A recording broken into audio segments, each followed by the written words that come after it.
Hi, guys. I want to talk to you about the D word. Donuts? Divorce? No. I want to talk to you about death. Yep, I want to talk to you about death. Just for a few minutes. I know it's not a very popular subject. It's not a very sexy word. At least that's what my publisher told me a few years ago when I wrote a book on what happens to you after you die. And I wanted to call it Death, a Guide for the Living. And they said, no, you can't do that. Death is not a sexy word.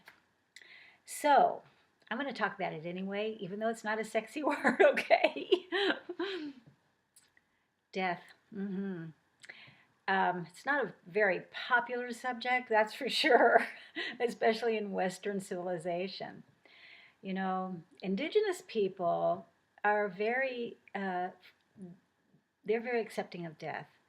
They're if they are exposed to that concept from the time they're born, they have an understanding of death that most of us, haven't realized. And that understanding is that death is just another part of life. It is the door that allows a spirit to go from one place to the next space for its evolution. It is a door, just like birth is a door. And if you have ever been present at somebody's birth or somebody's death, you will have probably noticed that the energy around that event, the energy that fills the room during these events, is very similar. It is transcendent, it is powerful, it is the most powerful, I would say, you know, energetic that we can experience as a human being is our coming and our going. So, in this culture, we have had a tendency to want to avoid that, to shield our children from the idea of death. And it cripples people. It makes them think, you know, that death is some horrible, horrible monster hiding under their bed. And whether this is consciously present in us or it lurks in the unconscious, it affects how we live.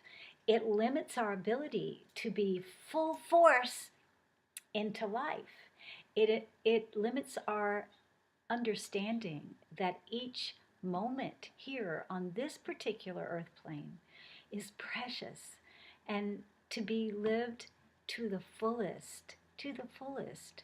If you're afraid of death, it can make you hesitate sometimes and hold back on love and opening to love to a person because you're afraid that you will lose them. Opening up to new experiences because it might be dangerous and it might lead to your demise. Well, I mean, there is a wisdom in knowing, when it's a good time to hold back. You don't want to be a daredevil. You don't want to you don't want to be Evel Knievel if you've never gotten on a motorcycle before and try to jump the Grand Canyon. That would probably be foolish. Um, but death is ever present from the time we're born. From the time we're born. So it's a wise person who learns to make peace with death and to see it as a transition, to see it as a teacher, to see it as a catalyst for pushing ourselves beyond the envelope of this physical body. Because we are not just this physical body. The body is an outgrowth of spirit. It is only a little part of us. You know, the spirit isn't dependent on the body. The body is dependent upon the spirit. Our spirit formed our body and animates our body and animates the cells.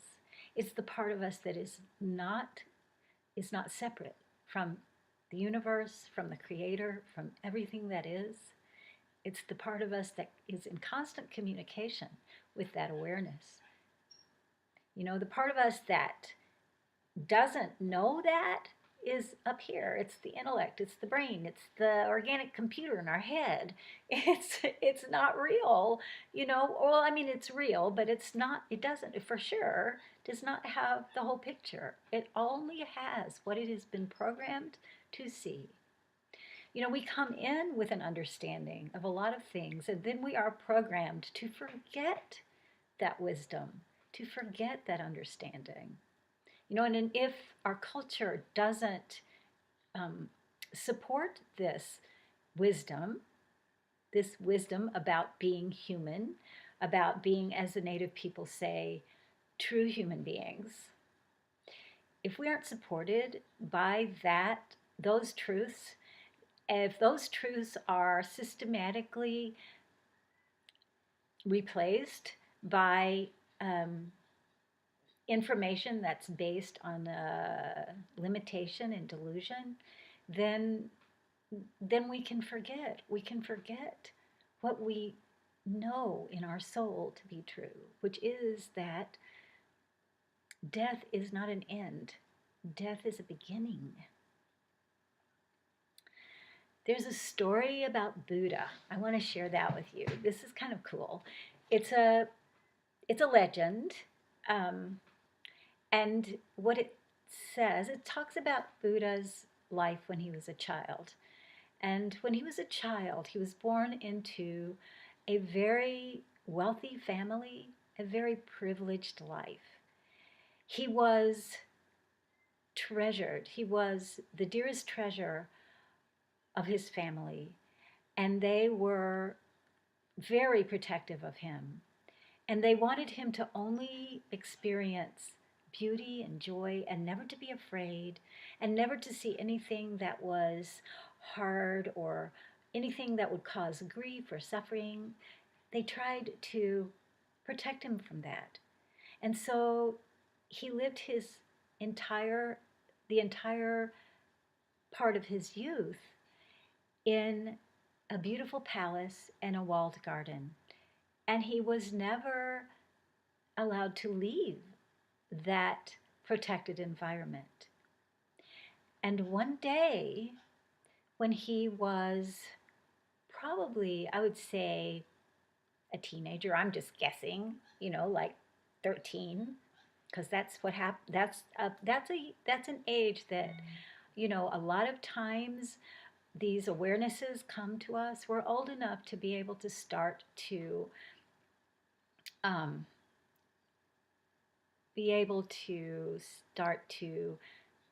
formulate our own understandings of our experience. And so let's just say he was 13 and he was in the garden and he loved the garden. He loved every living thing. He loved every living thing. And he, in his experience up to now, he'd lived in paradise. Nothing bad had ever happened. He was surrounded by beauty and love. He was protected and cherished by everyone around him. And then one day he was playing in the garden and a little bird flew down. And this was a bird that he had fed before, and he loved that little bird, and it had the most beautiful song. And on this day, the bird flew down and landed at his feet. And when the Buddha bent down to say hello to his friend tried to fly and then fell over, dead. His little spirit had left his feathered body. Well, the Buddha didn't know what to think about this. He was totally distraught. He picked up his little friend and he tried to get him to wake up, and he wouldn't wake up. Because at first he thought he was just sleeping because he'd never seen death. You know, the gardeners would come in and they would remove anything that had died the night before. So when the Buddha came into the garden, all he saw were living things. You know, they cut off all the flowers that were dead from the plants. He never, ever experienced death until now. So he went to the gardener and he asked him, please fix the bird. What happened to the bird? The bird won't wake up, my little bird friend. And the gardener didn't know what to say. And so the Buddha ran to his mother and his father and said, Mother, Father, what happened to my bird friend? What is this? What is this thing? Please help me understand this. So they said that to Buddha, this is what happens when people get old or when things break down in the body, or people have accidents, or living things have accidents, then they die. And so the Buddha he couldn't understand this. Why? Why would this even exist in the world? This was a horrible thing. It was a horrible thing. And it was a scary thing. And, you know, how is he going to, you know, integrate this idea of death into his paradise? So he ran out of the garden. He ran out of the palace. He ran out of the garden, and he ran into the world because he had to find the answer to this question. Why did the Creator, why did the Creator allow something so seemingly horrible to enter into this paradise? And so death for the Buddha was a catalyst which took him out of his comfort zone and set him on a journey of discovery and set him on a journey to learn about what it was like to be alive on the planet with all of its challenges, all of its joy and beauty and tragedy and horror. What was the purpose? You know, so death was a friend to the Buddha, because if death had never appeared in the Buddha's life, he never would have started on the journey that shaped him into a human being that pushed the limits of his limitation, that pushed his limits and created a situation so that he would leave what was comfortable, leave his little corral to go out into the world to discover life, to discover truth. And it was in that journey that he finally understood the things and the truths and the beautiful wisdom that has endured for thousands of years and that has created such a great path for a lot of us. So I would ask you to look at whether death for you is a monster under the bed, or if death is a door that when the time comes and you're standing in front of that door, are you going to stand there and go, okay, I'm ready. What's on the other side? I can't wait to see. Try to make your journey a journey so that when you are in front of that door, that's what you'll feel. I love you.